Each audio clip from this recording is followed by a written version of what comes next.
When what happened to me, it's obvious to anyone who paid attention that their main objective is to disrupt my peace of mind. Notice how they focus on peace of mind. Part of my targeting is that praise. No peace for the wicked. Because they labeled me as wicked, when all along they were intentionally trying to take my peace. So understand that God will never take away your peace of mind, but the devil does. So in this psychological warfare, when they say no peace for the wicked, you have to make sure that that person condemning that wicked person is not a wicked person themselves. Because if you think about it long and hard, with a clarity of mind, God who operates in love would want nothing but peace on you. And evil is the one who condemns another and takes away their peace, in which this evil group are. This evil group that I was talking about are a group of gang stalkers who are into the occult, who's been endlessly lying about me, who's highly possibly acquainted to some interruptions in my life. And I solely believe that this group has one goal in mind, and that is to completely destroy me with lies and manipulation. So their tactics will always revolve around psychological manipulation, deception, and control. Their strategy is simple. Turn your truth into lies, their lies into truth, then paint you to be the villain and themselves as the righteous ones, claiming that any misfortune you face is divine punishment rather than the result of their own deliberate sabotage. Their goal is not just to spread falsehoods, but to completely invert reality, ensuring that you are perceived as the threat while they assume the role of protectors. This cycle of manipulation is comparable with dealing with a narcissist. If you have ever encountered a real one, you know how they twist your words, distort reality even to the point of hiring tarot readers to cast a falsified reality for people to believe in and shift blame to protect themselves. So their version of events will always serve their interest, no matter how blatantly dishonest it is. So let us say that a narcissist wants to break your family. I guess evil will never be pro-family, right? So they will try to dismantle it by whether by inserting themselves as a disrupted third party or pit you against another individual, so you'll feel juggled and you'll sabotage your own family, or by simply spreading rumors designed to create division between you and your partner. So in this scenario, the goal of this narcissist is to make you feel unsteady, as if your relationships are constantly under threat. So let's just say that you have a job that the narcissist wants to ruin. So they will manufacture lies about your competence, weaponizing your error, and scapegoat you for mistakes you never made, and whisper warnings about how untrustworthy you are to other people. So their aim is clear, that their aim is to undermine you and your credibility and isolate you professionally. A true narcissist operates through abuse. So whether physical, mental, or psychological, they create a relentless psychological warfare, like when what happened to me in the tarot community, gaslighting you into questioning your own sanity while ensuring that others believe you are the unstable one, by making you look like the unstable one, by intentionally triggering you with lies and then manipulating your reactions to be defined as unhinged. So they will try to covertly harass you, but will tell people that you are just imagining things. The more they break you down, the more they manipulate the narrative to make themselves appear justified, saying that it's because she's evil. But the truth is, they're a narcissist. And in my case, a group of narcissists projecting their evil onto me. So I have mentioned that I might be a victim of cobweb attack, as these people are into the occult. And this attack is mainly focused on blockage. This group of people blocking me for years are now dissipating, because no matter how much lies are there out there, the truth is out as well. And how do they block? It is by lie. And their only way of blocking me is through lies. So what they don't understand is that how much they manipulate, truth will be heard and felt by true people. Truth will be heard by the right people, and people who are aligned with the lies are either liars or frauds, as they are. This is a power game. As people who know what the truth is, it's called gang stalking. If you have noticed, whether I choose to be quiet or not, they will still create a scenario or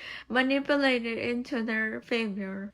For example, I stayed quiet for a while. They'll manipulate it to make it seem like I'm running away from the chaos I created. Or, for example, you're speaking up for justice. They will say quiet is golden because it is a strategy to silence you or diminish you. It's a power game. This toxic cycle is designed to never end, trapping you in a battle of perceptions. Stop condoning this antagonistic, narcissistic group of tarot readers. Much like what happened to that Idaho student murder tarot reader. So entrenched with their evil craft, the only solution is to put these people in jail. But understanding their methods is the first step toward breaking free from their influence if you want to. I am quiet because I'm a busy woman, but don't underestimate me.